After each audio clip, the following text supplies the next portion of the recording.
마태복음 3장 1절에서 4절까지에 있는 말씀이거든요. 우리 함께 같이 봉독하겠습니다. 시작. 그때에 침례 요한이 이르러 유대 광야에서 전파하여 가로되 회개하라 천국이 가까웠느니라 하였으니 저는 선지자 이사야로 말씀하신 자라. 일러스되 광야에 외치는 자의 소리가 있어 가로되 너희는 주의 길을 예비하라. 그의 첩경을 평탄케 하라 하였느니라. 이 요한은 약대 토롯을 입고 허리에 가죽띠를 띠고 음식은 메뚜기와 석청이었더라. 아멘. 앉으십시오. 오늘 본문의 말씀으로요, 위대한 복음 5번째입니다. 하나님 나라의 백성 죄를 이기다 라는 제목으로 여러분과 함께 말씀을 나누겠습니다. 여러분, 복음서를 보면 예수님께서 공생애를 시작하시기 전 한 인물이 등장하죠. 바로 침례 요한입니다. 누가복음 1장에 보면 그는 제사장인 아버지 샤가랴와 또 어머니 엘리자벳 사이에서 예수님보다 6개월 먼저 태어났습니다. 그는 무엇보다도 경건한 믿음의 가정에서 성장한, 말하자면 믿음의 사람이었습니다. 또한 엘리자벳과 예수님의 어머니 마리아는요, 친척지간이었습니다. 그래서 침례 요한도 예수님과 그래도 친족 관계에 있었던 사람이었습니다. 오늘 본문에 보면 침례 요한은 유대 광야에서 선지자적인 사역을 감당했던 하나님의 종이었습니다. 그래서 성경학자들은 예수님의 증언을 근거로 침례 요한을 구약시대의 마지막 선지자라고 설명하고 있습니다. 예수님의 한번 말씀을 들어볼까요? 마태복음 11장 13절의 말씀을 읽겠습니다. 시작. 모든 선지자와 및 율법에 예언한 것이 요한까지니. 그러니까 예수님의 말씀은 요한이 마지막 선지자라는 얘기예요. 또한 그 당시 유대 사람들은 침례 요한을 구약시대에서 왕성하게 활동했던 엘리야 선지자와 같은 존재로 여겼습니다. 그냥 침례 요한을 보면 다시 엘리야 선지자가 소환되는 거예요. 왜냐하면 침례 요한은요, 엘리야 선지자처럼 광야에서요 회개를 선포했습니다. 그리고 왕의 잘못을 책망했어요.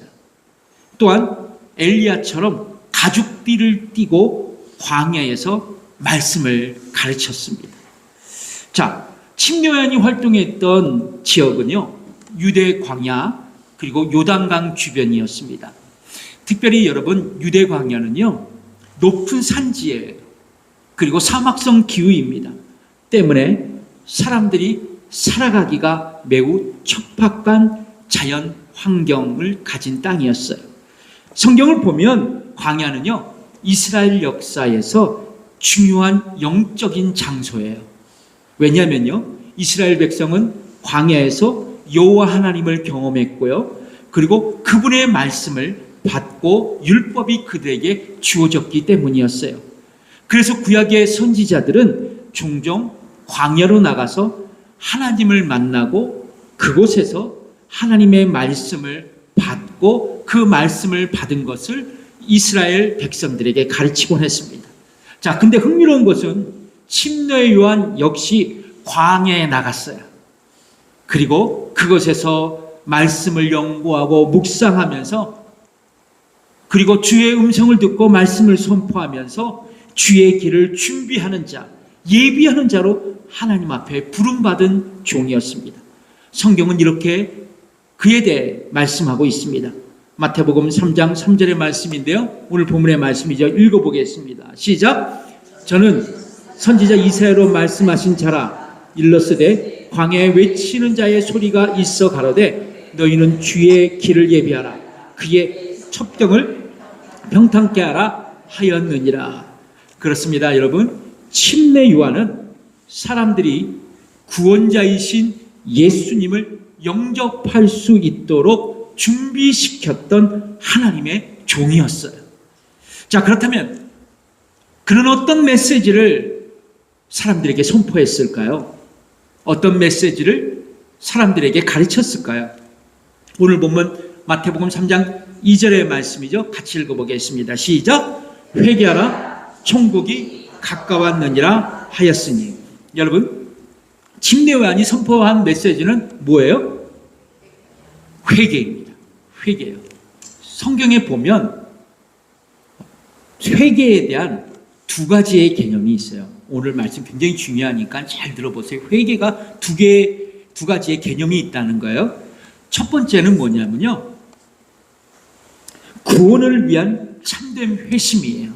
한번 따라해볼까요? 구원을 위한 참된 회심. 오늘 이 말씀 굉장히 중요하니까 잘 들어보세요. 여러분, 내가 회개한다라는 의미는 뭘까요?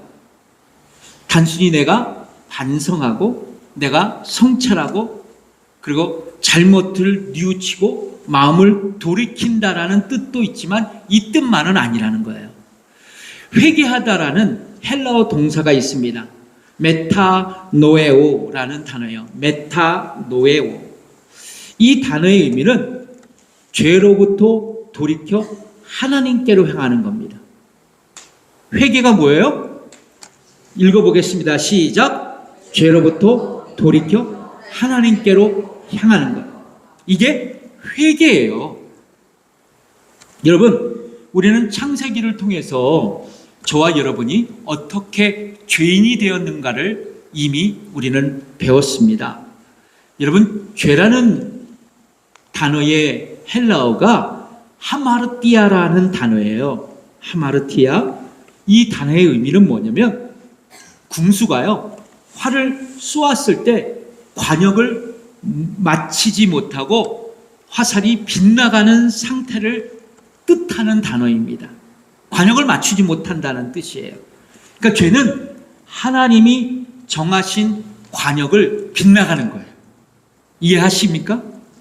즉 쉽게 말하자면 하나님의 기준에서 벗어나는 그 모든 행동을 죄라고 표현할 수 있어요. 여러분, 성경 말씀은 하나님의 기준이에요. 동의하십니까?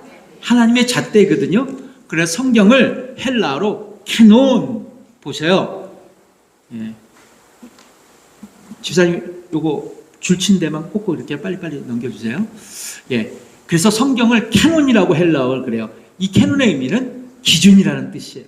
잘하는 뜻입니다. 자, 우리의 조상 아담과 하와는요, 하나님의 말씀에 불순종해서 뭐를 따먹었어요?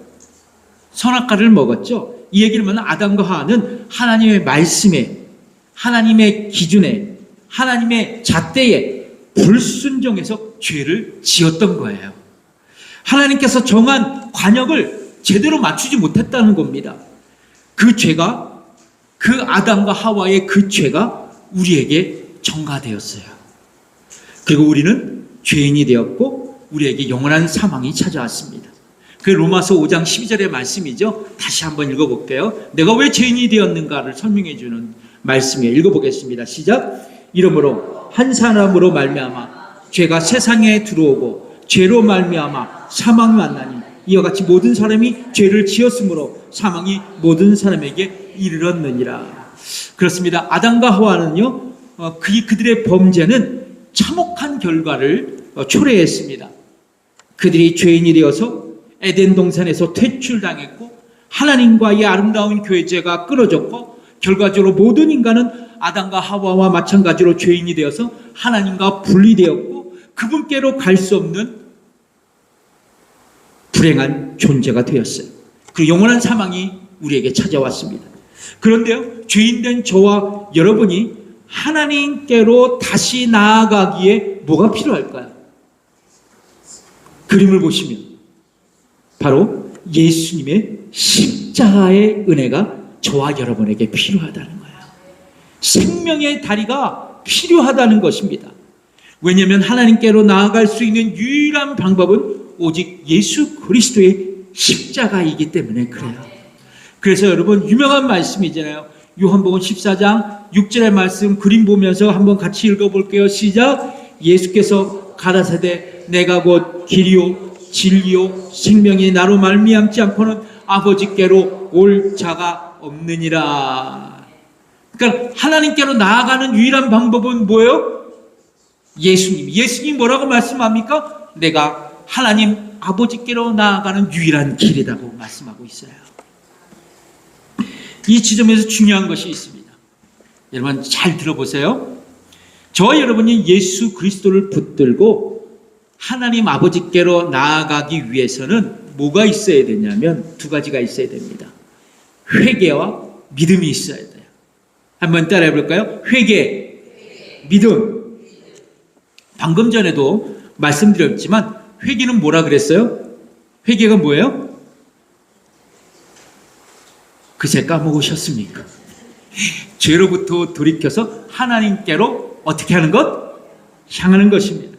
이것이 바로 회개입니다. 근데 더 나아가서 예수님만이 나의 죄를 용서하시고 구원하실 수 있다는 믿음을 가질 수 있어야 돼요. 그러면 우리가 구원받기 위해서는 두 가지의 요소가 필요한 거예요. 그것은 바로 뭐예요? 회개와 뭐예요? 믿음입니다. 우리는 이것을 신학적으로 뭐라 그러냐면 보여주실까요? 회개와 믿음을 뭐라 그래요? 회심이라고 부릅니다. 회심이라고 불러요. 뭐라고요? 회심입니다. 그러니까 뭐예요? 두 가지 회개와 믿음, 회심이 필요하다는 거예요. 그러니까 우리는 회심을 통해서요, 내가 죄인인 것을 회개하고 구원받는 믿음을 소유할 수 있습니다. 그런데요, 회개와 믿음은, 즉 회심은 인간의 지적인 능력과 자유로운 선택에 의해 결정되는 것처럼 보이지만요, 그러나 회개와 믿음은 인간의 일이 아니에요. 우리가 회개하고 우리가 믿음을 갖는다는 것이 아닙니다. 우리의 일이 아니에요. 하나님의 일이에요. 저는 아무리 생각해봐도 회심은 인간의 자발적인 자유로운 선택과 결단이 아니라고 생각합니다. 왜냐하면 인간에게는 구원받을 수 있는 어떤 그러한 선함과 참된 지혜가 없기 때문에 그래요. 그래서 외부로부터 전적인 은혜가 우리에게 필요한 거예요. 그렇습니다.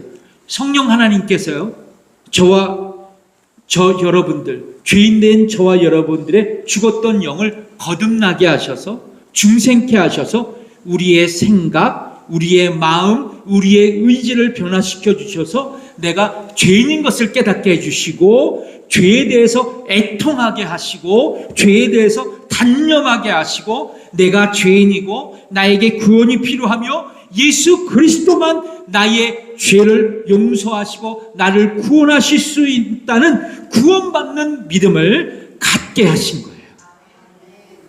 그러므로 참된 회심은 하나님의 은혜예요. 아멘이십니까?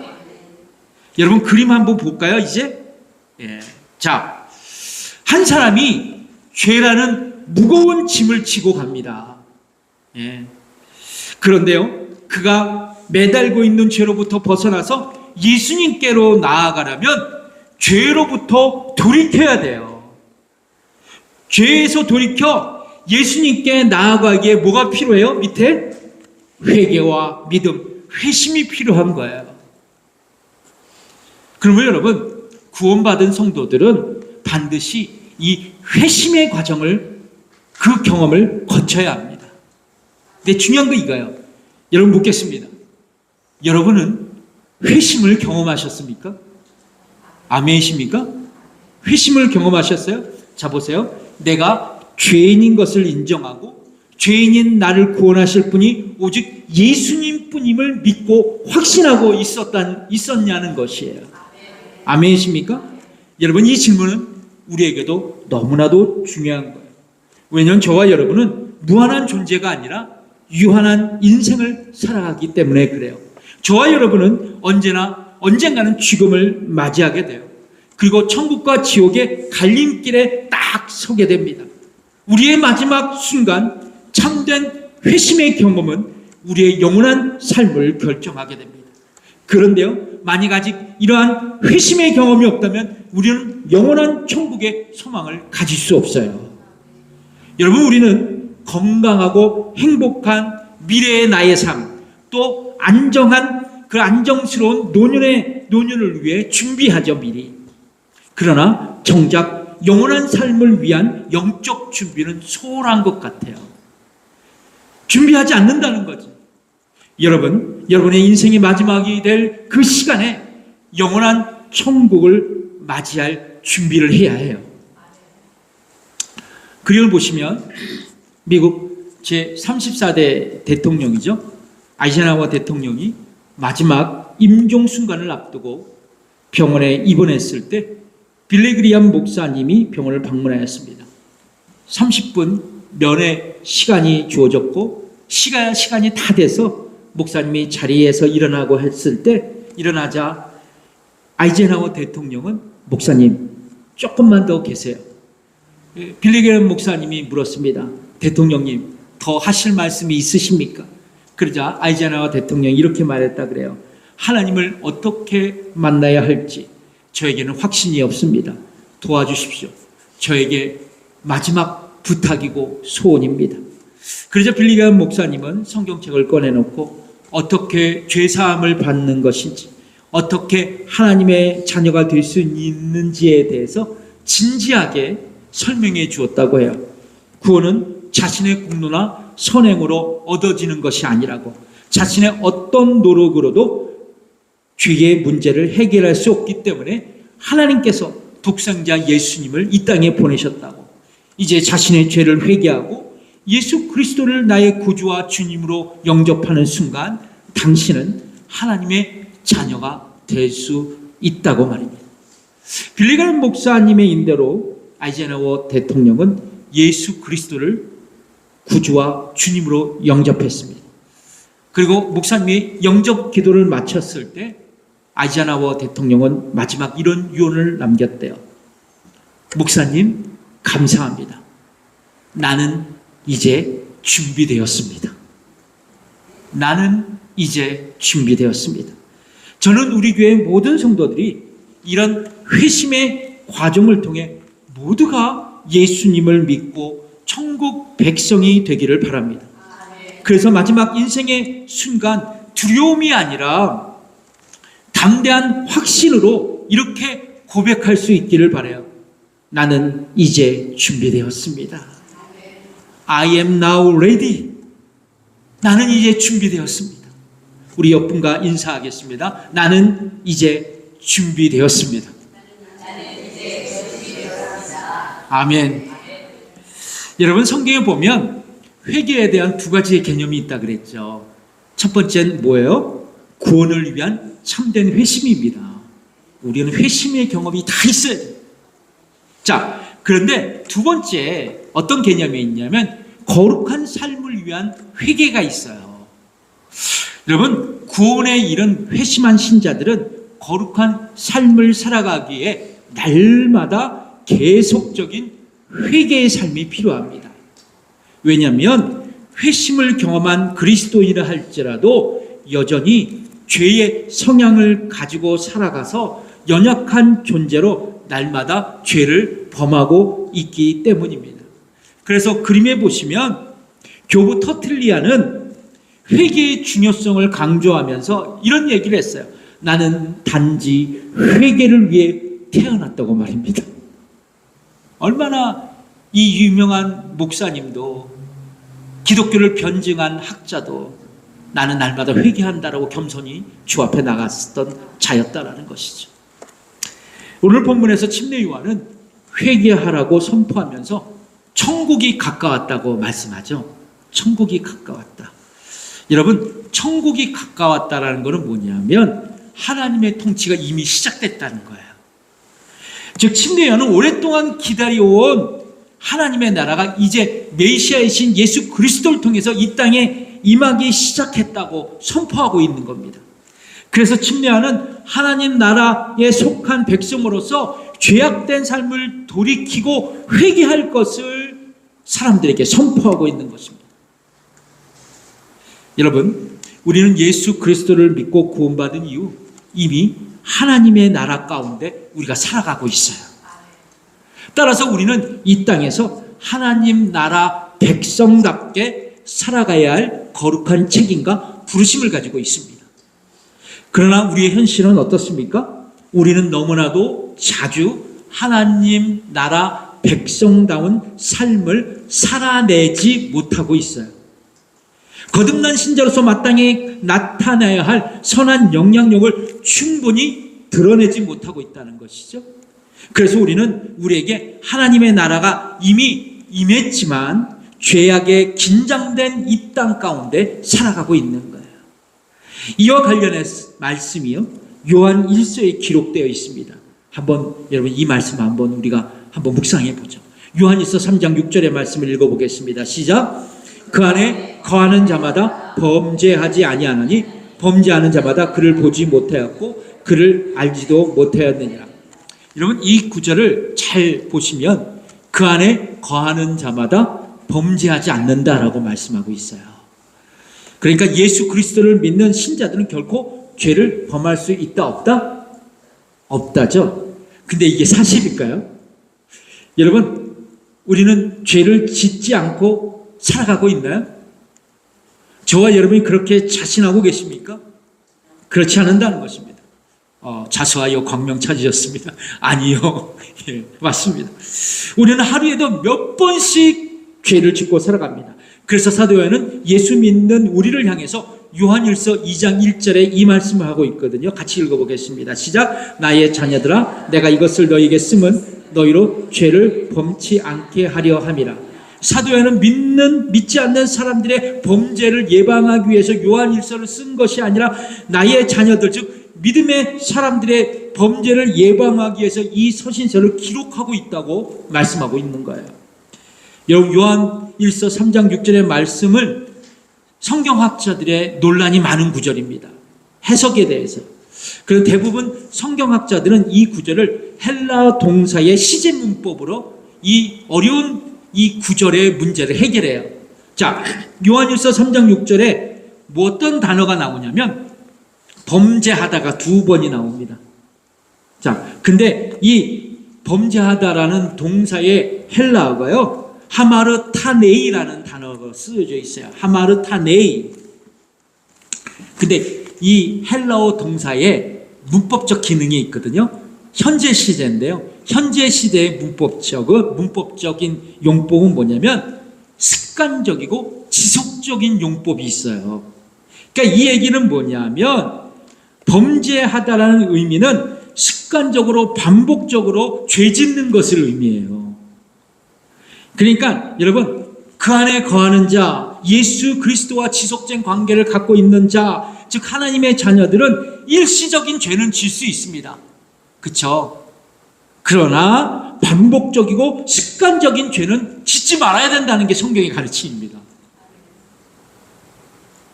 근데요, 중요한 것은 습관적이고 반복적인 죄를 짓는 자마다 어떤 결과를 초래하느냐? 요한일서 3장 6절에 계속 얘기하잖아요. 그 안에 거하는 자마다 범죄하지 아니하나는 범죄하는 자마다 그를 보지도 못하고 그를 알지도 못하였느니라. 그러니까 습관적으로 범죄하는 자마다 그를 보지도 못하고 알지 못한대요. 여러분 여기서 그는 누구입니까? 하나님이에요. 저와 여러분이 습관적인 죄, 습관적인 실수를 하고 노출되어 있으면 하나님을 보지 못한대요. 하나님도 알지 못한대요. 이 얘기는 뭐냐면 습관적인 죄 그리고 반복적인 죄를 계속 거듭하면 내가 하나님을 경험하지 못한대요. 하나님과 교제할 수 없다는 거예요.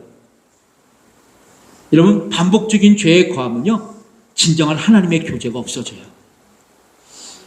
그냥 믿지 않는 사람들과 같이 명목상의 그리스도인으로 그냥 살아가는 거예요. 그런데 여러분 우리가 범죄하는 대부분의 것들이 뭐예요? 모르고 지는 죄입니까? 알고 지는 죄예요. 반복해서 지는 죄입니다. 여기에 우리가 문제가 있는 거예요. 습관적인 죄를 우리가 계속 짓잖아요. 자, 그런데 우리는요, 하나님께서 우리에게 은혜를 주셨어요. 어떤 은혜를 주셨냐? 우리의 해야 할 일이 있다라는 거예요. 성경은 그것을 뭐라고 가르치냐면 매일의 회개다 얘기합니다. 매일의 회개다. 요한일서 1장 9절의 말씀이죠. 읽어보겠습니다. 시작. 만일 우리가 우리 죄를 자박하면 그는 미쁘시고 의로우사 우리 죄를 사하시며 모든 불의에서 우리를 깨끗하게 하실 거라고 말씀합니다. 그러니까 여러분, 우리들이 습관적으로 죄를 범해요. 그러나 우리의 죄를 자백하고 회개하면 어떻게 된다고 성경은 말씀합니까? 모든 불의에서 우리를 깨끗하게 하신다고 말씀합니다. 그런데 여기에 또 중요한 게 있어요. 회개한다고 모든 게 끝나는 게 아니에요. 그렇죠? 그냥 마음으로 믿음으로 기도로 회개한다고 끝나는 게 아닙니다. 죄에서 뭐 어떻게 하는 거예요? 돌아서는 겁니다. 하나님께로 가는 거예요. 다시는 내가 지었던 죄를 짓지 않도록 결단하고 그렇게 살아가는 겁니다. 그런데요, 여러분, 회개는 거룩한 삶을 위한 소극적인 태도라고 저는 보거든요. 더 적극적인 태도로 죄를 극복하고 거룩한 삶을 살아가야 돼요. 회개하고 다시 죄된 삶을 살아가지 않도록 적극적인 태도로 죄를 극복할 수 있어야 된다는 거예요. 기도가 첫 번째 스텝입니다. 자, 근데 적극적인 태도가 뭐냐? 요한일서 3장에 보면 하나님의 자녀가 죄를 극복하기 위한 적극적인 방편을 제시하고 있습니다. 요한일서 3장 9절의 말씀이죠. 읽어보겠습니다. 시작. 하나님께로서 난 자마다 죄를 짓지 아니하느니 이는 하나님의 씨가 그 속에 거함이요. 그러니까 하나님의 자녀가 죄에서 자유할 수 있는 것은 뭐가 있기 때문이다? 하나님의 씨가 그 속에 있기 때문이라고 말씀합니다. 그 때문에 여기 중요한 거예요. 하나님의 씨는 뭐냐? 헬라어로는 스파르마타, 인간의 남자가 갖고 있는 정자예요. 스파르마타. 그 씨가 뭐냐? 대부분 성경학자들은 요한일서 3장 9절에서 언급된 하나님의 씨를 말씀과 성령으로 해석해요. 대부분의 성경학자들은. 그래서 여러분, 베드로전서 1장 23절의 말씀을 같이 읽어볼까요? 시작. 너희가 거듭난 것이 썩어진 씨로 된 것이 아니요 썩지 아니할 씨로 된 것이니 하나님의 살아있고 항상 있는 하나님의 말씀으로 되었느니라. 베드로는 자신의 믿음의 후배들에게 거듭난 중생의 경험은 썩지 아니할 씨, 곧 하나님의 말씀으로 된 것이라고 말씀합니다. 그러므로 하나님의 말씀으로 죄에 대해서 승리하고 우리가 거듭났다면, 새 생명을 얻었다면, 우리가 항상 하나님의 말씀, 그 말씀 안에 거한다면 뭐요? 거듭 반복되는 죄에서 승리할 수 있는 거예요.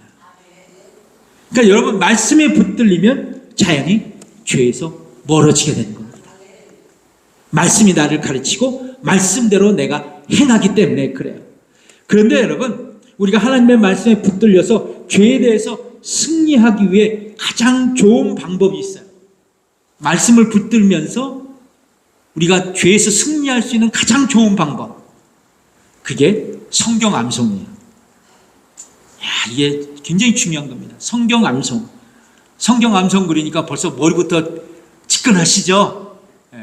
금방 읽었던 것도 까먹는데 무슨 성경 암송이냐면, 살아난다 성경 암송이라는 책이 있어요. 한명철 목사님이 쓰신 책입니다. 이 목사님은요 30년간 미국에서 이민 목회했던 목사님이세요. 그러니까 어려운 이민 목회를 하시다가 목사님이 탈진하셨어요. 그러면서 지나간 세월을 이렇게 돌아보시니까 자신이 성경도 읽지 못하고 기도도 하지 못하고 자신을 보면서 애통해 하셨다 그래요. 그런데 하는 일을 멈추고 시간을 내서 2달 만에 1200개 성경 구절을 암송하셨대요. 그분의 간증입니다. 1200개 2달에. 그것도 50대 중반이었습니다. 그 후 목사님은 성경 암송이 생활화되셨대요. 성경 암송을 통해서 목사님은 미국 목회 생활에서 잃었던 목회의 열정을 다시 회복할 수 있었다고 간증합니다. 그리고 목사님께서 성경 암송을 통해 얻은 유익을 이렇게 책에서 기록하고 있습니다. 제가 그 책에 있는 내용 그대로 여러분들에게 말씀을 드릴게요. 성경 암송에는 반드시 유익이 있습니다. 이 유익은 성경적으로 설명하는데 한계가 있습니다.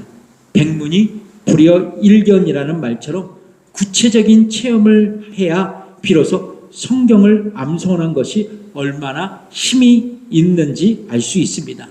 저는 성경을 암송하면서부터 말씀이신 하나님을 가장 가까이 모시게 되었습니다. 말씀이 저의 마음과 생각을 지배하고 통제할 수 있게 만들었습니다. 저는 때마다 일마다 말씀이 생각나서 묵상한 적이 많습니다. 묵상을 통해 말씀의 빛을 경험했습니다. 영혼의 실상도 보이고 문제의 핵심도 파악되고 해결의 길도 열렸습니다. 가장 큰 유익은 나의 삶의 변화입니다. 성경 말씀은 저를 변화시켰고 제 삶을 거룩으로 인도했습니다. 아멘이십니까? 그러니까 말씀과 성경의 암송이 이런 능력이 있어요. 여러분, 우리에게 사탄의 유혹은 날마다 찾아옵니다. 그리고 나에게 습관화되고 고정된 죄들이 쉴 새 없이 나를 공격해요. 내가 그렇게 범한다는 겁니다. 그러나 저와 여러분이 하나님의 말씀으로 이처럼 무장되어 있다면 죄로부터 반드시 승리하게 될 줄 믿습니다. 성경은 말씀합니다. 시편 119편 9절과 11절의 말씀인데 읽어보겠습니다. 시작. 청년이 무엇으로 그 행실을 깨끗게 하리까? 주의 말씀을 지킬 따름이니이다. 내가 주께 범죄하지 아니하려 주의 말씀을 내 마음에 두었나이다. 범죄하지 않게 해서 뭐를 두었다고요? 내 마음에 주님의 말씀을 두었습니다. 옆분과 하겠습니다. 내 마음에 말씀을 두겠습니다. 내 마음에 말씀을 두겠습니다. 여러분, 그냥 매일 우리가 할 수 있는 일은 암송이 힘들다. 그러면 매일 아침 큐티를 하고 하루를 여는 겁니다. 그리고 매일 말씀 속에서 하나님의 음성을 듣습니다. 그리고 되시면 말씀 암송 훈련도 합니다. 치매도 예방이 된대요. 여러분, 그렇다면 하나님의 말씀은 우리의 영적인 코치가 되는 거예요. 그래서 죄에서 승리할 수 있도록 말씀이 나를 코칭해 줍니다. 인간은 죄에 무력해요. 우리 주님은 죄를 정복하셨습니다. 그러니까 주님의 말씀을 붙들면 우리는 세상의 죄에 대해 승리할 수 있어요. 아멘이십니까? 자, 하나님의 자녀가 습관적인 죄를 극복하기 위해서 결정적인 두 번째 적극적인 태도가 있습니다. 어떤 거냐면 성령 충만이에요. 그러니까 여러분, 성령님은 말씀을 도구로 삼아서 저와 여러분들에게 내주하시면서 우리를 육체의 소욕으로부터 보호하세요. 세상의 죄로부터 승리하도록 인도하십니다. 성령님은요, 나를 축복하셔서 도와주셔서 나의 삶을 점진적으로 변화시켜 주세요. 거룩한 삶을 살아가게 하십니다. 세상과 다른 구별된 삶을 살아가게 해주세요. 습관적인 죄로부터 나로 하여금 도망치게 하거나 아니면 자유하게 하십니다. 여러분, 습관적인 죄는 결코 우리를 이길 수 없어요. 우리가 그 죄에서 도망치거나 하나님의 은혜로 자유하게 되는 그 길밖에는 없어요. 그렇다면 여러분, 우리는 성령님 앞으로 나가야 돼요. 성령 충만으로 나가야 됩니다. 셰익스피어의 비극에 나오는 맥베스라는 사람이 있어요. 그 사람이 이런 말을 했습니다. 내일, 그리고 또 내일, 또 내일. 습관적인 죄 때문에 고통하면서 우리가 말씀으로 성령님 앞에 나와야 한다고 배웠어요. 그리고 우리는 늘 마음속으로 뭐라 그랬냐면 내일, 또 내일, 내일. 여러분, 미루지 마세요. 이제는 내일부터가 아니라 성경의 말씀처럼 오늘이어야 돼요. 자, 고린도후서 6장 2절의 말씀이죠. 읽어보겠습니다. 이르시되 내가 은혜 베풀 때 너에게 듣고 구원의 날에 너를 도왔다 하셨으니 보라, 지금은 은혜 받을 만한 때요. 보라, 지금은 구원의 날이로다. 지금은 은혜 받을 때다. 오늘이라고, 내일이 아니라고, 오늘이라고. 사탄은요, 내일 하라고 얘기합니다. 그런데 성경은 지금, 오늘이라고 말씀하세요. 그렇습니다. 여러분, 우리가 날마다 회개하고 주님 말씀 붙들고 성령 충만함으로 습관적인 죄의 유혹에서 승리할 수 있어야 돼요. 그래서 여러분, 오늘 두 가지입니다. 우리 모두는 회심을 경험해야 돼요. 그리고 우리는 성령 충만함, 주의 말씀을 붙들고 날마다 회개하면서 죄의 유혹에서 승리해야 돼요. 오늘 이 두 가지를 꼭 기억하는 저와 여러분이 되시길 주님을 축복합니다. 기도하겠습니다.